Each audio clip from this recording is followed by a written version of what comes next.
Bonsoir à tous, j'espère que vous allez excellemment bien. Aujourd'hui, on se retrouve pour parler de l'avant-dernière étape du Dakar. Et oui, l'étape numéro 11, étape qui était très compliquée. Elle avait été annoncée cassante, je vous l'avais dit hier, que c'était annoncé une étape très cassante par les organisateurs où ils pensaient avoir beaucoup de crevaisons.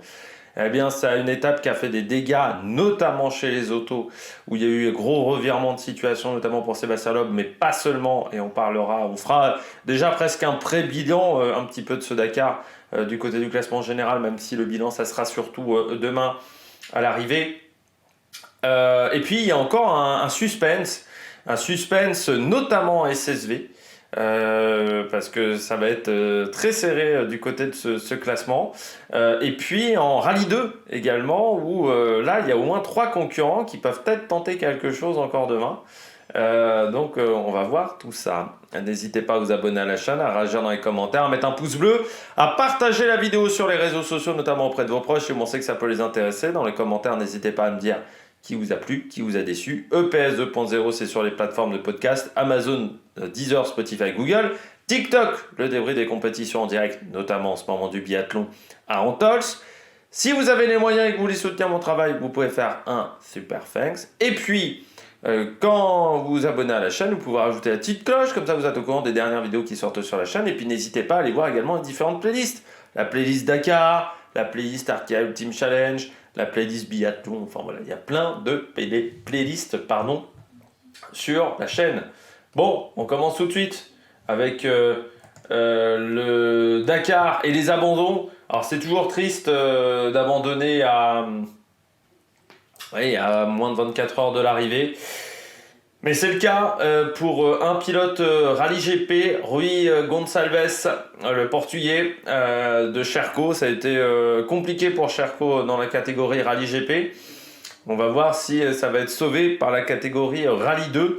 Et puis Xavier Pes-Bosch, qui était dans le team All One Team. Et puis du côté de la catégorie Mission 1000, premier abandon pour José Gomez Palace Francisco, qui était donc sur une moto pour tester. Encore une fois, c'est l'idée et de voir quelle alternative intéressante pour l'avenir, pour tenter de créer de nouvelles catégories, donc voir si l'électrique c'est l'avenir, si le bio diesel c'est l'avenir, ou le bioéthanol, voilà, l'hydrogène.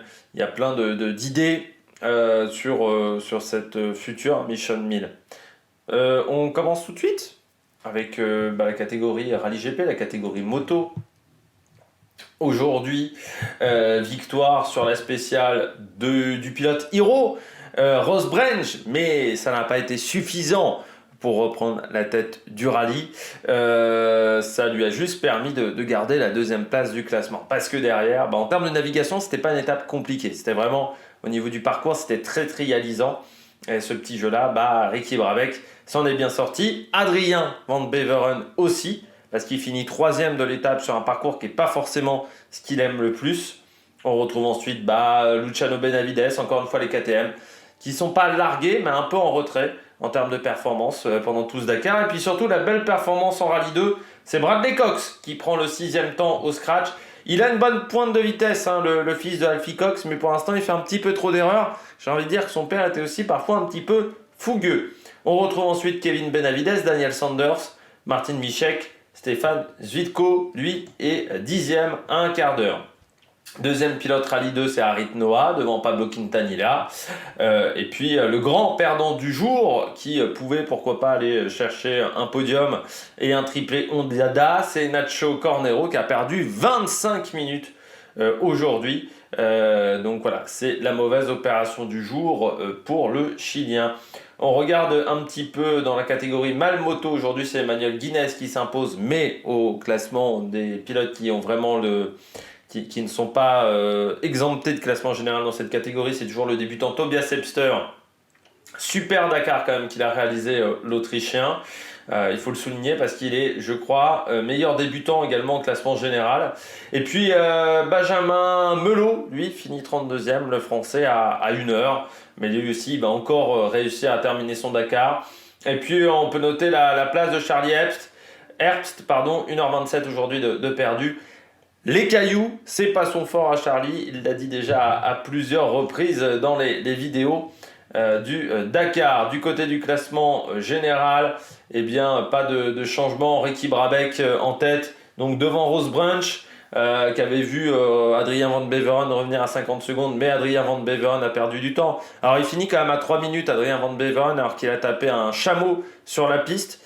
Moi je pense que bon, à un moment il a dit bon j'ai peut-être un peu perdu conscience, je sais pas trop. Je serais triste qu'il soit mis hors course demain. Voilà, pour une raison de commotion, mais on verra. Mais c'est vrai que ça serait triste pour lui parce que là il est sur le podium, il est peut-être en train de réussir la belle perf du jour. Parce que ça c'est son premier podium sur le Dakar et ça lui ferait du grand bien parce qu'il court après depuis quelques temps. Quatrième, José Ignacio, donc Cornero, bah oui, qui a perdu beaucoup de temps et ce qui fait que le podium 100% Honda s'éloigne grâce à la performance de Rose Branch, mais aussi au problème de Nacho Cornero, qui n'a plus que 4 minutes d'avance sur Benavides. On peut quand même voir la différence de performance, 42 minutes sur le Dakar pour Benavides Price, qui est quasiment à 50 minutes. Luciano, elle est quasiment à 1 heure. Ça montre quand même que du côté de chez KTM, on n'a jamais été dans le coup niveau performance. Et ça, c'est pas top. Voilà, parce qu'ils avaient retrouvé un petit peu du poil de la bête. Stéphane Zvitko, lui, prend une belle 9e place devant Martin Michek et Harit Noah. Du côté des Malmoto, c'est Tobias Epster qui est 20e au classement général. Donc, quand je vous disais, vraiment une sacrée perf du côté des Malmoto. Benjamin Melot est 26e, donc il risque de pas encore pouvoir le faire l'année prochaine. Jérôme Martini, 25 aussi, va être dans ce problème-là. Guinness aussi. Et peut-être Mario Patrao. Et surtout Charlie Herbst, qui est maintenant dans le top 30 du classement général. C'est-à-dire qu'il y a quelques pilotes qui ont dû avoir des problèmes. Peut-être Albert Martin Garcia, qui a dû perdre des places aujourd'hui, le pilote Malmoto. Et donc voilà, il remonte au classement. On regarde tout de suite le classement de la catégorie Rallye 2. Déjà le classement de l'étape, donc avec la victoire, comme je vous l'ai dit, de Bradley Cox devant Harit Noah, qui fait la très belle opération du jour. Le pilote Cherko, parce qu'il prend la tête du classement général à un jour de l'arrivée de l'Indien. Il finit très très fort ce Dakar. Devant Mathieu Dovez, également du team numéro 2 KTM avec Tony Mulek. Romain Dumontier, lui, est 5e et perd 10 minutes sur Harit Noah. Donc c'est vraiment la mauvaise opération du jour. Et Jean-Loup Lepant également qui a perdu 19 minutes aujourd'hui sur Bradley Cox, mais Bradley Cox qui a quand même fait une super étape. Ce qui fait qu'au classement général, eh bien, vous voyez, c'est une catégorie qui est encore extrêmement serrée, avec, je dirais, 3 pilotes qui peuvent peut-être encore jouer quelque chose. Alors vous allez me dire, 5,53 c'est beaucoup. Oui, mais bon, il peut arriver des choses si Romain Dumontier est déchaîné demain. Si Bradley Cox est déchaîné demain, on voit que ça peut faire des écarts dans cette catégorie, donc on verra. Mais pour le moment, voilà, donc Harit Noah est en tête devant Romain Dumontier et Bradley Cox. Mais demain, ça sera peut-être la grosse bagarre. Et puis l'avantage, c'est Bradley Cox. En plus, il aura 3 minutes d'écart sur le mec qui va partir devant lui. Donc ça va peut-être lui permettre aussi d'avoir un peu moins de poussière. Jean-Loup Lepant, lui, est 4e à 17 minutes devant Tony Mulek et Mathieu Devez. Mais on voit la densité dans cette catégorie avec 6 pilotes qui se tiennent en moins d'1 heure. Dans le classement général de la catégorie Original by Motul, Tobias Epster, donc en tête avec 2 heures d'avance sur Jérôme Martini. Albert Martin Garcia est désormais à quasiment 6 heures. On retrouve ensuite David Pabisca, Juan Puga et Gueulé Meoni, juste devant Jérémy Gerbert. On regarde tout de suite la catégorie, trophée féminin, Rallye 2. Eh bien, c'est Jen Daniels qui est la seule participante. Donc, ça va être un petit peu dommageable qu'elle est la seule encore là. Et puis, en catégorie junior, eh bien, c'est Dabrowski devant De Gavardo et Feng Zhang-Liang, encore en course sur la Koei. Ça, c'est quand même très fort, la moto chinoise. On regarde les quads. Eh bien, aujourd'hui, victoire d'Alexandre Giroud, mais il n'a pas repris suffisamment de temps à Manuel Andouillard. 37 secondes entre les deux. Juraj Varga, encore 3e, un petit peu comme tous les soirs. Et Kansous, 4e, comme tous les soirs aussi. Samuel Desbuissons lui prend la 5e place. Devant Canopkinas qui jusqu'à maintenant n'avait pas eu de problème mais a eu des problèmes mécaniques, ce qui fait qu'au classement général eh bien ça ne change pas encore parce que Debuisson avait beaucoup trop de retard sur Canopkinas, mais on retrouve surtout Andouillard avec 8-14 d'avance sur Giroud.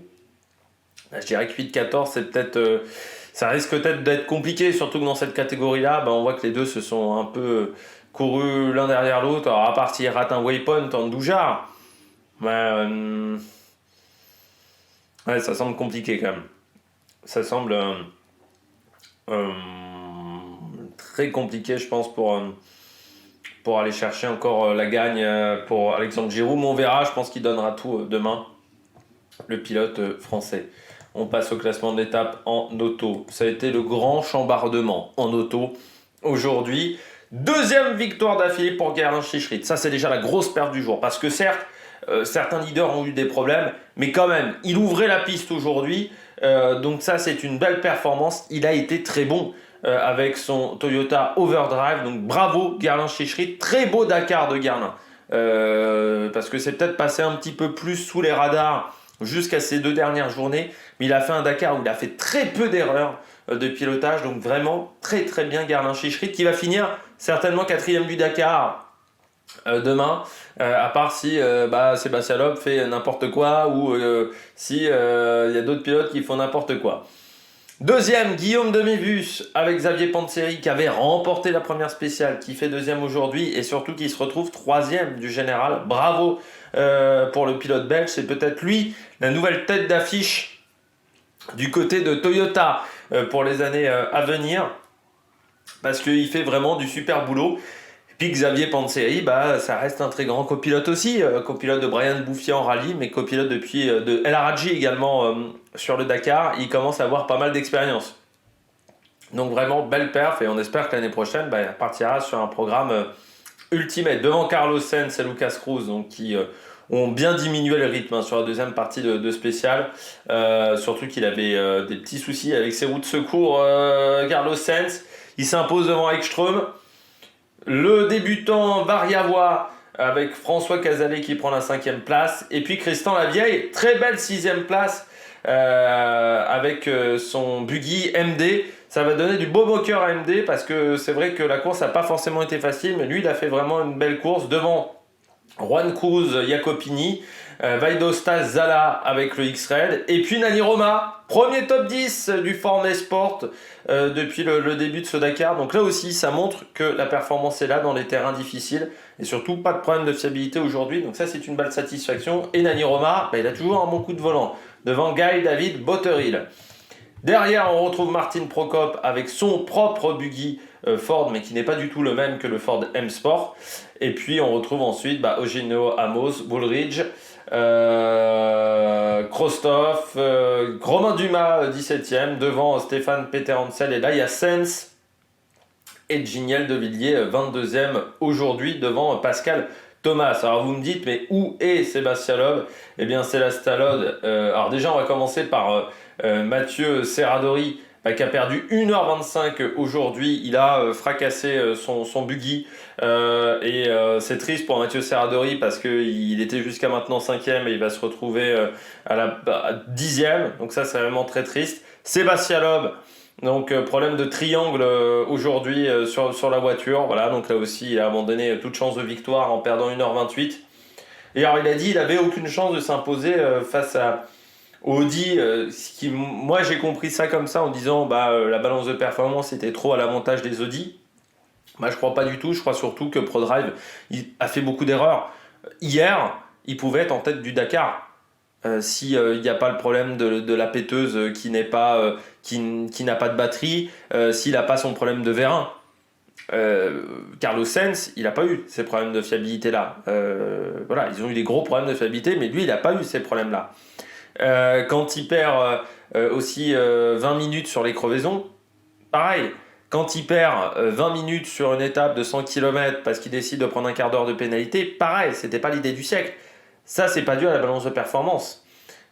Pour moi, le problème, c'est que ProDrive a encore fait preuve d'amateurisme cette année, que ce ProDrive Hunter n'est pas encore complètement fiable, parce que Audi n'était pas fiable, mais ProDrive Hunter non plus. Et ça, c'est un problème. Et Nasser Al-Attiyah doit s'en mordre les doigts, hein, quand il disait qu'ils allaient abandonner au bout de 3 jours de course. Bah non, c'est plutôt lui qui a eu des problèmes, comme quoi, des fois, le karma du côté de Nasser Al-Attiyah. Mais oui, pour moi, Sébastien, voilà, c'est toutes ces petites erreurs-là, les crevaisons à répétition aussi. Je pense qu'au bout d'un moment, c'est comme ça que tu gagnes. Parce que Carlos Sainz, il gagne aucune spéciale. Mais il a fait le rallye à la Giniel de Villiers en 2009, qui n'était pas le plus rapide. C'était Carlos Sainz qui était le plus rapide. Mais il restait toujours un petit peu au contact. Et puis au bout d'un moment, quand Carlos Sainz il a fait une erreur à 3 jours de l'arrivée et qu'il a raté un petit pont, bam, il l'accueillit et puis il gagne son premier Dakar, enfin son seul Dakar comme ça. Mais il a vraiment fait une très bonne gestion de course. Et puis là aussi, grosse déception pour Lucas Moraes, 2h10 de perdu pour le pilote brésilien qui était troisième, qui faisait une très belle course. Lui aussi, il va être déçu parce que ça le fait énormément reculer. Puis Seth Quintero lui finit 48e aussi, 2h20 de perdu. On s'aperçoit que chez Toyota, on a eu un peu plus de problèmes de fiabilité que d'habitude. C'est vrai que jusqu'à maintenant, le Hilux c'était vraiment un véhicule qui n'avait jamais de soucis. Là, on voit quand même que sur ce Dakar, ça a été un peu moins le cas. On regarde le classement général, donc Carlos Sainz qui s'en va vers un 4e Dakar, lui le double vainqueur déjà du championnat du monde, 4 Dakar, et encore sans cette erreur en 2009, il en aurait peut-être un 5e. Devant Guillaume de Mévus, donc 2e pour le moment avec 10 minutes d'avance sur Sébastien Loeb. Pour moi, normalement, ça devrait tenir pour Guillaume de Mévus, donc ça c'est vraiment une belle perf pour le pilote belge Xavier Ponce. Donc Sébastien Loeb 3e, il va falloir quand même qu'il se méfie de Gerlin Chichrit, son coéquipier sur le projet des Delta, parce qu'il est qu'à 5 minutes derrière, et qu'un Gerlin Chichrit, lui aussi, il a un bon coup de volant, donc il va peut-être tout donner avec son Toyota, et puis question fiabilité, il va peut-être y avoir des soucis encore sur le ProDrive. Et puis 5e, Martin Prokop, donc avec son propre buggy Ford, qui fait un très beau résultat et qui montre lui aussi le bon coup de volant et que ça se passe bien devant Guy David Bottery, le premier débutant, Giniel de Villiers 7e, à 10 minutes quand même de Guy David Bottery et puis à 2h50, mais toujours là quand même dans le top 10. Et puis Vanagas devant Lucas Moraes, et donc les deux perdants du jour, c'est Moraes et Mathieu Serradori qui sont quand même pas très loin de Vanagas, c'est à moins de 10 minutes, donc peut-être qu'ils pourraient remonter d'une position. Les deux, il y aura peut-être une belle bagarre entre les deux également demain. On regarde le classement de l'étape en catégorie Challenger. Belle victoire de Cavigliasso, nouvelle victoire de spécial avec Valentina Peter-Garini. 6 minutes 18 aujourd'hui. Eux, ils ont bien cravaché devant Marcello Tiglia et Salet Al-Saïf, 3e avec le Dark Horse Racing. C'est dommage pour le Saoudien parce qu'il a fait quelques erreurs de navigation.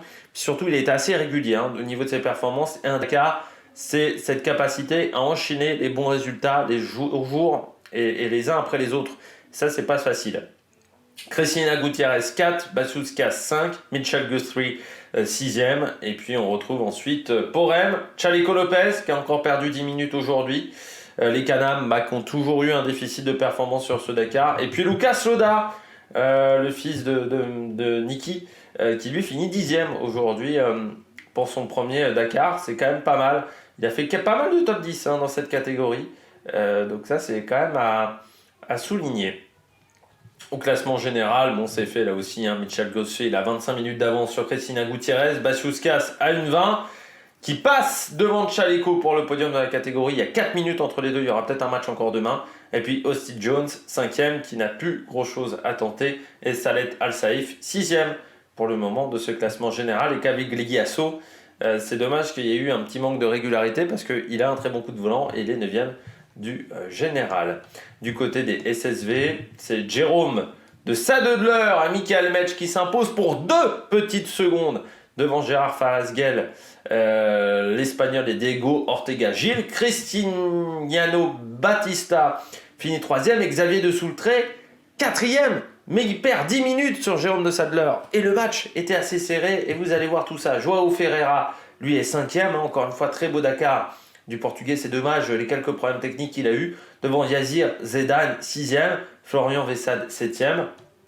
On retrouve ensuite des débutants, Martin van den Broek, Daniel González Reina et Emilia Geselaine Nikié. Donc une fille en plus dans le top 10, c'est bien Sarah Price, 11e. Elle a perdu 1 heure aujourd'hui, gros problème mécanique pour le Can-Am du South Racing. Pas de bonne nouvelle pour elle également.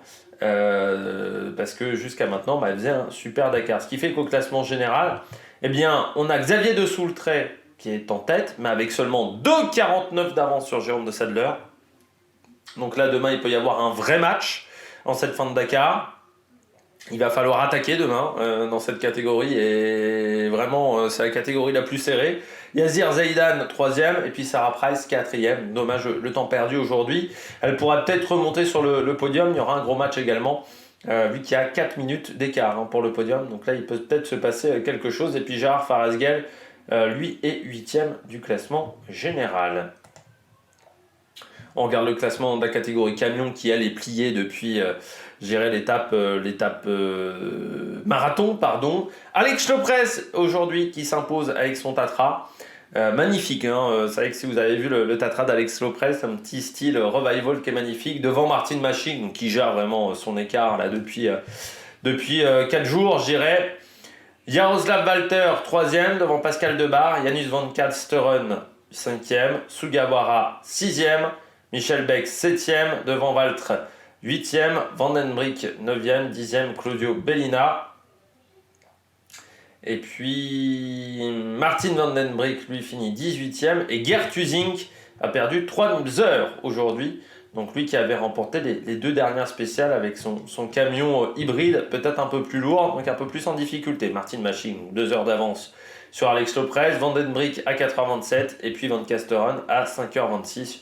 Donc voilà le top 5 de cette catégorie, complété par Versteinen devant Michel Beck, Sugawara qui est maintenant 7e, devant Claudio Bellina, Ben de Groot et Richard de Groot. Au classement de la catégorie classique, vous allez voir que là aussi c'est très serré. Seulement 1 point sépare Carlos Santo Lala, Emila et Lorenzo Traglio. Donc c'est comme s'il y avait genre 2 secondes d'écart au classement général au départ de la dernière spéciale. Donc ça va être vraiment un sacré match. Ne pas oublier Paolo Bedecci qui est à 200 points juste derrière. Et puis Dick Van Rompuy et Maxence Gublin qui sont 4e et 5e. Mais Maxence Gublin doit aussi faire attention à Juan Morera, l'Espagnol, qui n'est qu'à 40 points derrière. Donc il va y avoir un sacré match sur la fin de cette course, qui a été pleine de rebondissements également dans les catégories Dakar classique, avec Klimic qui a été en tête du classement, qui jouait la gagne face à Santo Olala, qui avait pris un petit peu d'avance et puis qui a eu des problèmes techniques. Et puis le Dakar Future 1000, eh bien là il n'y a plus vraiment de surprise maintenant. Vous avez le camion KH7 qui est en tête, juste devant 12 points d'avance Jean-Michel Poli et le team Les Tigres du Désert. On retrouve ensuite Wemingsu et Yunkai Gang qui sont sur l'Arctic Léopard. Et puis donc les 2 Tatsita qui sont 9e et 10e de ce classement. L'étape de demain, on la regarde rapidement, autour de Alula, une étape qui fait quand même 175 km, mais il ne devrait pas y avoir de grandes difficultés sur cette étape. Donc normalement, ça devrait plutôt bien se passer. Il n'y a pas de grandes difficultés. Donc voilà, il faut juste faire attention. Mais voilà, autour de Rianbou pour cette dernière spéciale, avec quand même également 153 km de liaison. Ça serait bête de perdre le Dakar à cause d'une liaison. J'espère que vous avez aimé cette vidéo. Nous, on se retrouve demain pour faire le bilan du Dakar, demain ou samedi. Je ne sais pas encore. Et puis d'ici là, n'hésitez pas à vous abonner à la chaîne, à réagir dans les commentaires et à mettre un pouce bleu. Allez, ciao ciao sur l'Amérique Production.